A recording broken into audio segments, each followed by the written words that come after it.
Hello everyone and welcome back for some more Drag Race gossip, secrets and drama. In this video we're going to be focusing on the dramatic life and career of one of the most outspoken queens from RuPaul's Drag Race, which is the Vixen. I'll be going through things like the Vixen's activism before and after the show, her controversial time on season 10, her infamous reunion walk-off, the allegations that she's made over the years about RuPaul and the producers, her feuds with other queens like Manila, Luzon and Monét Exchange, as well as what she is doing now. And as usual, I'll be presenting both sides of the argument to give a fair and balanced view of the story, so please remember, do not send hate to anybody. And with that, let's get started. And if you like these videos, please make sure you hit the subscribe button to get notified when I post more of them. Thank you! The Origins of The Vixen. The Vixen, whose legal name is Anthony Price Taylor, was born on December the 11th, 1990 and grew up on the south side of Chicago. Chicago's South Side has a reputation for being one of the most racially segregated areas in the US, and has historically been a pretty tough place to live. The Vixen has described growing up in a, quote, rowdy environment with her brothers and cousins, and this seems to have had a big influence on her. As a child, she used to draw images of what she described as, quote, sexy and flirty women, inspired by pin-up models and Alberto Vargas illustrations. And that's actually where her drag name came from. The Vixen has said the word vixen kept coming up when she was researching 1920s vintage wear, and she liked the sound of it, so she took it as her drag name. She was a choir and theatre kid at school, and she later attended Columbia College in Chicago, which is where she learned makeup skills. Then, in April 2013, the Vixen officially started doing drag at a local bar named the Jeffrey Club, and her mother is Savannah Westbrook. Her athletic, high-energy performance style quickly got her noticed in the Chicago drag scene, but it was what the Vixen did next that really set her apart, and it had nothing to do with RuPaul's Drag Race. Black Girl Magic. In 2016, the Vixen founded a drag show called Black Girl Magic, which was a monthly show at Roscoe's in Chicago's Boys Town neighborhood, consisting of only African American drag queens. And the reason she started the show is really important. The Vixen has said that growing up, Boys Town was like a, quote, gay haven, but she kept hearing black gay men say that they felt intimidated or unwelcome in the neighborhood. So her attitude was, if you go somewhere and don't feel represented, you should represent yourself. At that time, Black Girl Magic was apparently the only show in Boys Town centered on black queer people, and it quickly became one of the most popular drag shows in Chicago. The show was even later praised by the Obama Foundation, which is a pretty remarkable endorsement for a local drag show. So before she was even on Drag Race, the Vixen had already made a real impact on the Chicago drag scene, and was known for using drag as a form of activism. She also featured on Shea Couleé's 2017 song Cocky. It was around this time that the Vixen was cast on season 10 of RuPaul's Drag Race, but as we saw, her time on the show ended up being pretty dramatic, so let's get into that now. The Vixen's controversial time on Drag Race.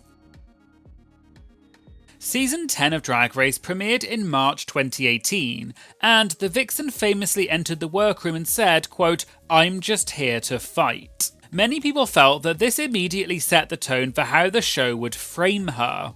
However, the Vixen has since pointed out that even though she came in saying that, at no point during the season did she actually initiate any of the fights that she became known for. She actually performed pretty well early on and won the main challenge in episode 2, but it was the drama off the main stage that defined her time on the show.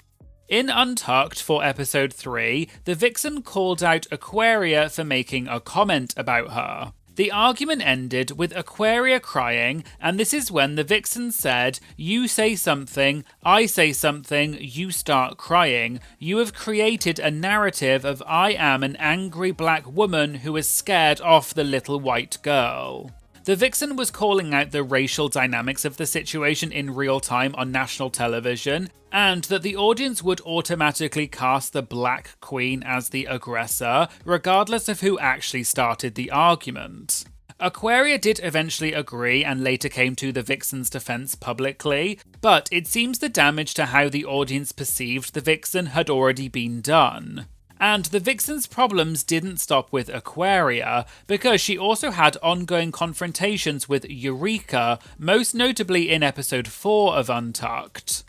The two of them remembered events very differently. Eureka said that she had apologised to the Vixen for acting like a quote foolish B-word, whereas the Vixen said Eureka had asked how they were going to quote handle their dynamic, which is a very different thing.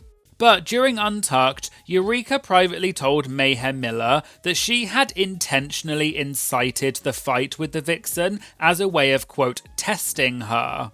So by her own admission, Eureka deliberately started the confrontation to see how the Vixen would react. And this changes the whole picture, because the Vixen was being provoked on purpose and then painted as the aggressor when she responded.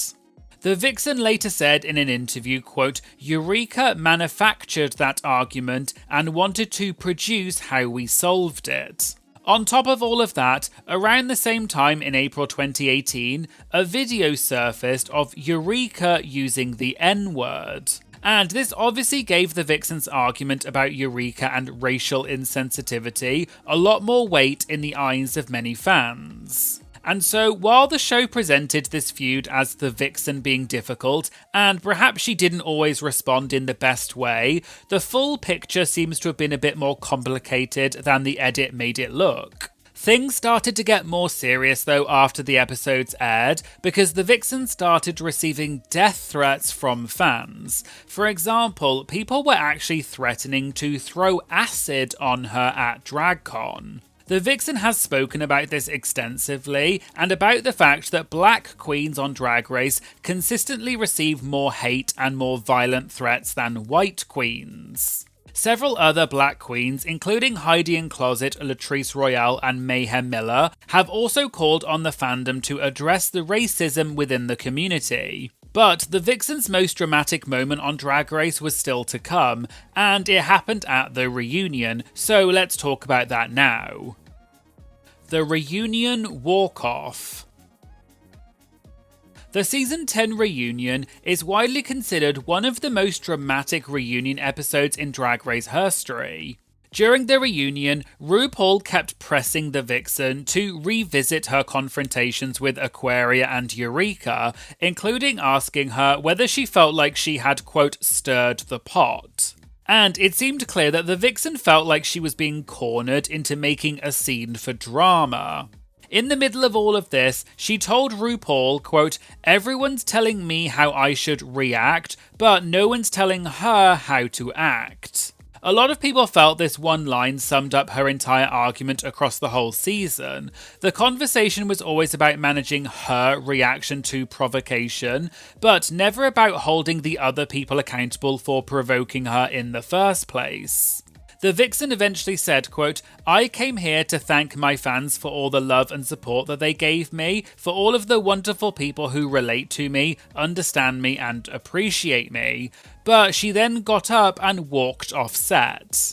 Asia O'Hara, who had been one of the Vixen's strongest allies all season, broke down in tears and said, quote, "Here we are filming during Pride season, and we let one of our sisters walk out the effing room because nobody wants to effing help her." Asia then had an emotional argument with RuPaul about whether it was right to let the Vixen leave. And RuPaul's response was basically saying that the Vixen needed to learn to deal with life better. This moment was very divisive among fans. Some people agreed with RuPaul that the Vixen needed to take accountability for her behaviour on the show, while many other people felt that RuPaul was reinforcing the exact dynamic that the Vixen had been calling out all season. And the Vixen remains to this day the only contestant in Drag Race history to walk out of a reunion and not come back.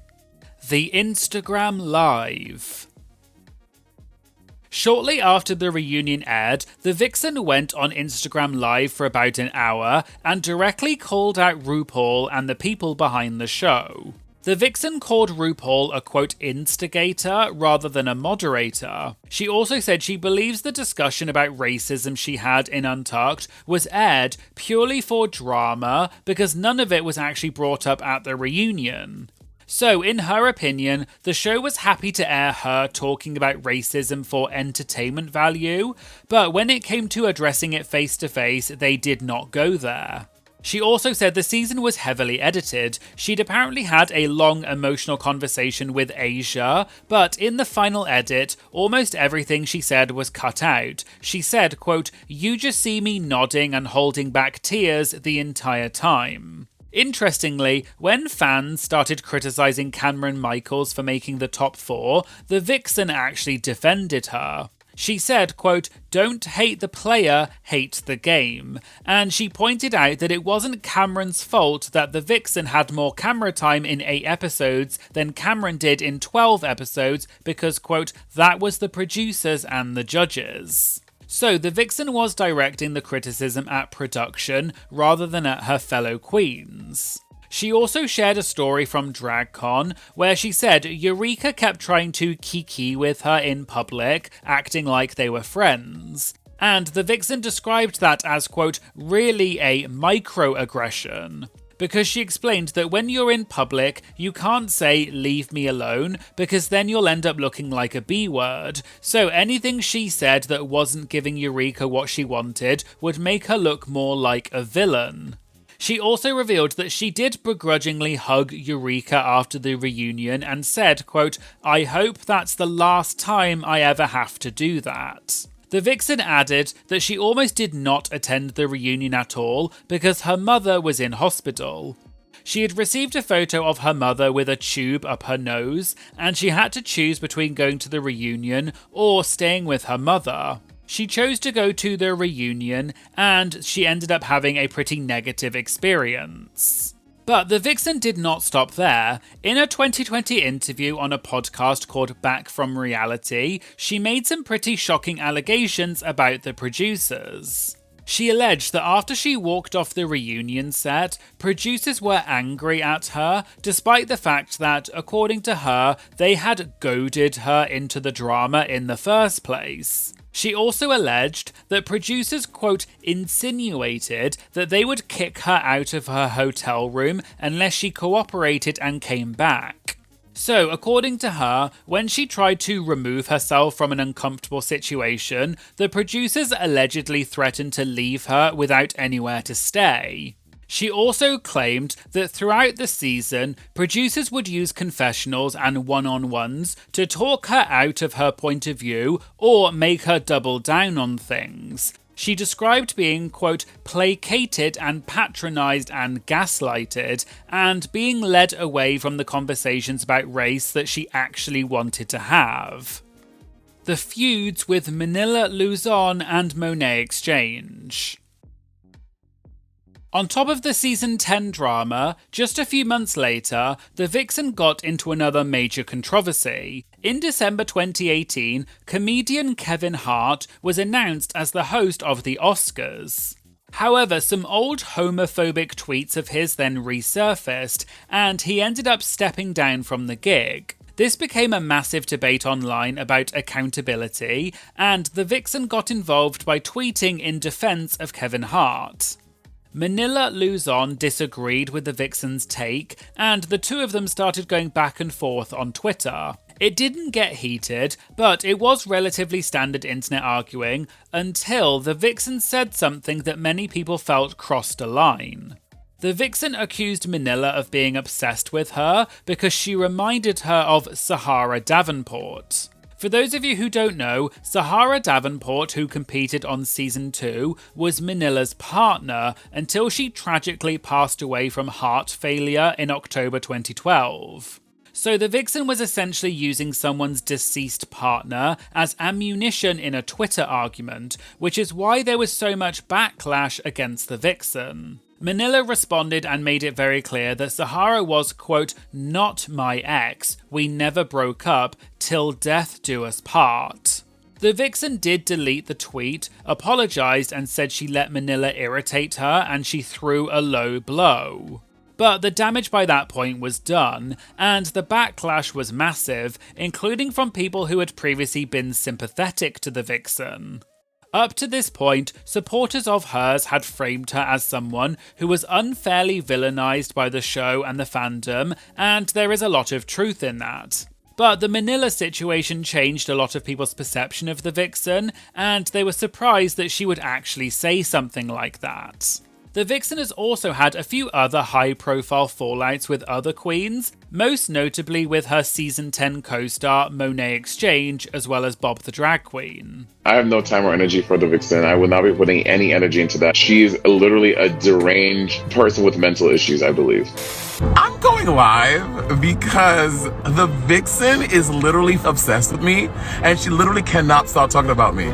The feud started in 2021 when season 13 queen Tamisha Iman got into a feud with Monét and Bob over comments that they had made about Tamisha on their podcast Sibling Rivalry. Tamisha said she was being disrespected by them and called them out. The Vixen sided with Tamisha and got involved, and she called Monét and Bob, quote, boot-licking corporate clowns, and accused them of being mouthpieces who attack drag queens who speak out against World of Wonder. And this is interesting because the Vixen and Monét were actually close after season 10. For example, Monét as well as Asia O'Hara and Mo Hart had all appeared as guests at Black Girl Magic at Roscoe's shortly after season 10. So there was at one point a genuine solidarity among the season 10 queens, which makes this falling out all the more dramatic. There was then a messy Twitter feud between the Vixen and Monét, which ended in the Vixen calling Monét a, quote, Oreo, which means black on the outside and white on the inside. Bussy Queen did an entire video about this feud, so I'll link to that video in the description if you want to know the full story. But this feud, combined with the Manila situation as well as a few other feuds, meant that people started to see a pattern, and the perception of the Vixen became more complicated.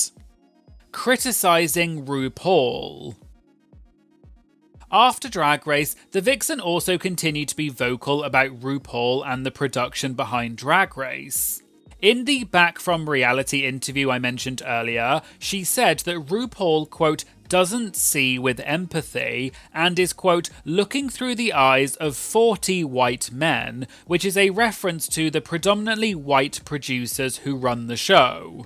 The Vixen's argument was basically that RuPaul creates a platform, but the producers are the ones who RuPaul ultimately answers to, and they're the ones creating narratives about black queens for entertainment. The Vixen also said about RuPaul, quote, we have no off-camera relationship. She shared a story that at an event, she saw RuPaul and they were both getting out of an elevator at the same time, and they just looked at each other but carried on walking. These comments by the Vixen got picked up in a widely shared BuzzFeed news article titled, RuPaul perpetuates the myth that black progress is tied to white acceptance. The article essentially argued that RuPaul telling the Vixen to handle her anger better was an example of telling a black person to be more palatable to white audiences in order to succeed. What is the Vixen doing now? Since Drag Race, the Vixen has continued to work in drag, music and activism, and has largely stepped away from the world of Drag Race. She hasn't appeared on All Stars, and she's made it pretty clear that she has no interest in returning. For example, in an interview with Pink News, when she was asked if she would like to return for an All-Stars, the Vixen said, quote, "Absolutely not. You can't expect the person that hurt you to heal you." In 2018, she became a sponsor for Grindr's Kinda campaign, which was aimed at stopping racial discrimination on the dating app. She has also released several songs, including Demons, Witches and Bitches with fellow Drag Race queen RuPaul, and her single Tea Party. Then, in August 2020, she released her debut album called Commercial Break, which featured 10 tracks of self-produced electronic and pop music. Another interesting thing about the Vixen is that she, along with Shea Coulee, Monét X and Dax Exclamation Point, helped inspire Shade, a drag queen superhero who appeared in Marvel Comics. In 2023, the Vixen announced she had moved from Chicago to New Orleans, but the Black Girl Magic Show was not going anywhere. The show continues to run in Chicago, with the Vixen returning to host, and as I said earlier, over the years it has featured guests like Asia O'Hara, Monét X, Heidi N Closet, and Shea Coulee. So the Vixen is still performing, creating, and using her platform to advocate for black queer people. Due to the Vixen's complicated relationship with the fandom, as well as her actions both on and off the show, she has become one of the more polarizing queens from the franchise, but is still respected by many for her talent and advocacy. And so we'll have to see if she ever changes her mind about returning for All Stars and becomes more involved again in the world of Drag Race, or whether she has left that behind forever and continues doing other things. But as always, please do not send hate to the Vixen or anyone else. These videos are just for entertainment and informational purposes, but please remember that these are real people with real feelings, so please be responsible with how you consume this content.